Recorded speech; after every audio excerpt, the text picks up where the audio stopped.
بابے ذکر نسواں میں اگر میں قدم رکھوں تو یہ ذہن میں رہے کہ قرآن میں سورہ رجال تو نہیں ہے مگر سورہ نساء ہے۔ صلوات پڑھیں ذرا محمد و آل محمد۔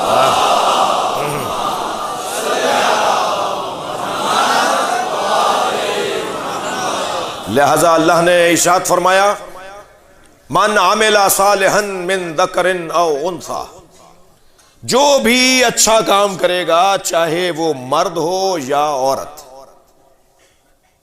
فَلَنُحْيِيَنَّهُ حَيَاةً طَيِّبَةً، ہم اس کی زندگی کو جاویدان بنا دیں گے۔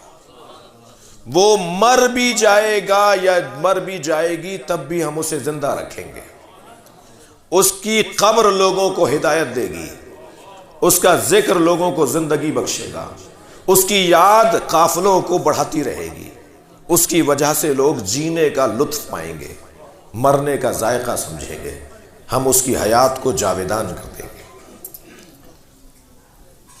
اور ہم اسے ایسا اجر دیں گے کہ جیسا اجر ہم نے اس سے پہلے کسی کو نہیں دیا، اور معلوم ہوگا کہ عمل انجام دینے کے بدلے میں اللہ کیا انعام عطا کرتا ہے۔ عزیزو، وادی ذکر انسا ہے، آج نسبت ہے ایک ایسی بیوی کی کہ جو فخر امیر المومنین ہے، جس پر علی فخر کرتے ہوئے نظر آئے، جو کائنات کے لیے زیب و زین ہو، اس اب کی زین کو زینب کہتے ہیں، وہ علی کے لیے جو زیب بن جائے، جو علی کے لیے زینت بن جائے۔ دیکھو میرے عزیزو، خاتون کے 4 روپ ہیں، خواتین کے 4 رنگ اور روپ ہیں، خواتین 4 روپوں میں اور 4 حلیوں میں ہمیں نظر آتی ہیں۔ ایک تمہید زندگی،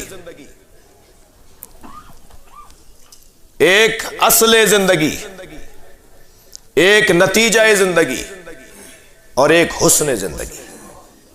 اس کی گونج ختم کیجئے، اس کو سیدھا کیجئے۔ ایک تمہید زندگی، شکریہ، خاتون کبھی رنگ اپناتی ہے، روپ اپناتی ہے، جس کو میں اپنی اصطلاح میں کہہ رہا ہوں تمہید زندگی۔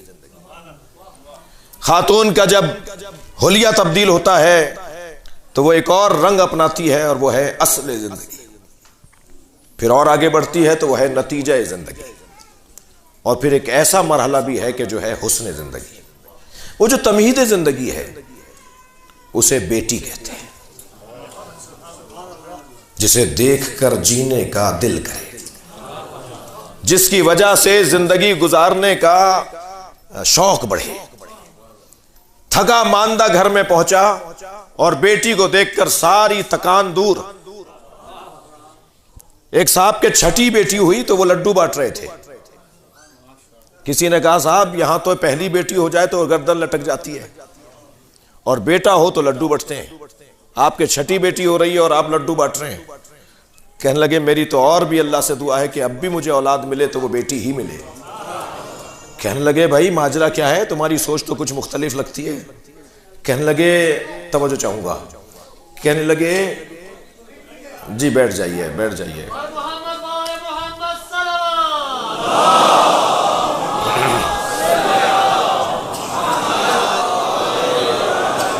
ایک اور صلوات بہتر پڑھیں جی۔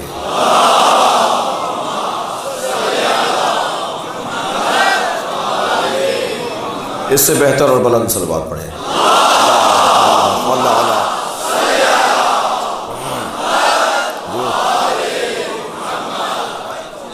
کہنے لگے بیٹے کو پڑھانا پڑتا ہے اور بیٹی پڑھ کے آتی ہے۔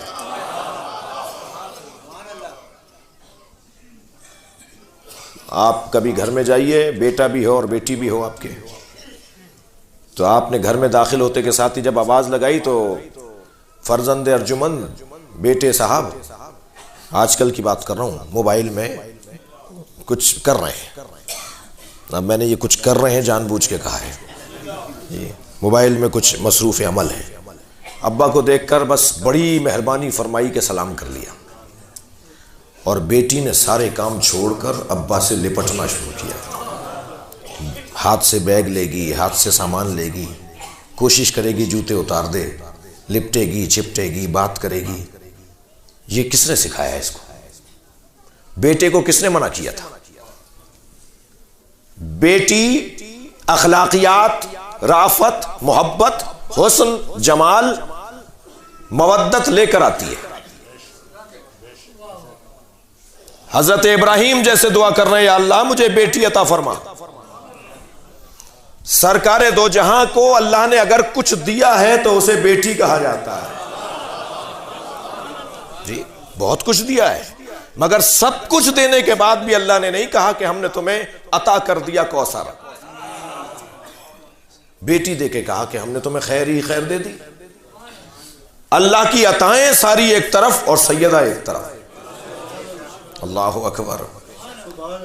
جن عورتوں کے ہاں پہلا بچہ، پہلی اولاد بیٹی ہوتی ہے، وہ ان عورتوں پر فضیلت رکھتی ہیں جن کے ہاں پہلا بچہ بیٹا ہوتا ہو۔ حدیث سنا دی ہے میں نے آپ کو۔ ممکن ہے کوئی کہے کہ صاحب یہ تو ہمارے ہاتھ میں ہی نہیں ہے، تو ہاں کچھ فضیلتیں عطائی بھی تو ہوتی ہیں، کچھ فضیلتیں جزائی ہوتی ہیں، کچھ فضیلتیں عطائی ہوتی ہیں۔ یہ اس خاتون پر عطائے پروردگار ہے کہ اسے اللہ نے پہلے بیٹی دی ہے۔ جن کو اللہ 3 بیٹیاں مسلسل دے دے، میرے مولا نبی فرماتے ہیں جنت کی ضمانت میں لیتا ہوں۔ بیٹی، خود اس لفظ بیٹی میں کتنا پیار ہے، یہ کوئی ان سے پوچھے جن کے ہاں بیٹی نہیں ہے۔ یہ ہے تمہید زندگی۔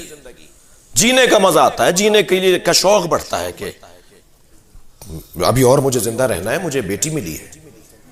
میں اور آپ تو کیا حیثیت رکھتے ہیں جب سرکار دو جہاں یہ فرمائے کہ فاطمہ کو دیکھ کے تبلیغ میں لطف آتا ہے۔ اے فاطمہ، میں حوصلہ پاتا ہوں تمہیں دیکھ کر، سارا معاشرہ مجھے اذیتیں پہنچاتا ہے، مگر جب میں فاطمہ کو دیکھتا ہوں تو میری ساری تکلیفیں دور ہو جاتی ہیں کہ میرے پاس فاطمہ ہے۔ بیٹی تمہید زندگی، یہ جب اصل زندگی میں ڈھلتی ہے تو یہ بیوی بنتی ہے۔ بیٹی جب زوجہ بن جائے تو یہ اصل زندگی ہے۔ خبردار بیٹیوں کو گھر نہ بٹھاؤ، وقت آ جانے پر، اہل مل جانے پر، کف مل جانے پر، ظاہری اور بظاہر کوئی اگر ہم پلہ ہے مل جانے پر ان کو بیا دو۔ البتہ تعلیم، پڑھائی ان کی اپنی جگہ ضروری ہے، اس لیے کہ اگر خاتون تعلیم یافتہ نہیں ہوگی تو سماج تعلیم یافتہ نہیں ہوگا۔ جی، اور دین بھی انہیں دینے کی ضرورت ہے۔ عورتوں میں خاص طور پر دین کا جذبہ مردوں سے 3 برابر زیادہ ہے۔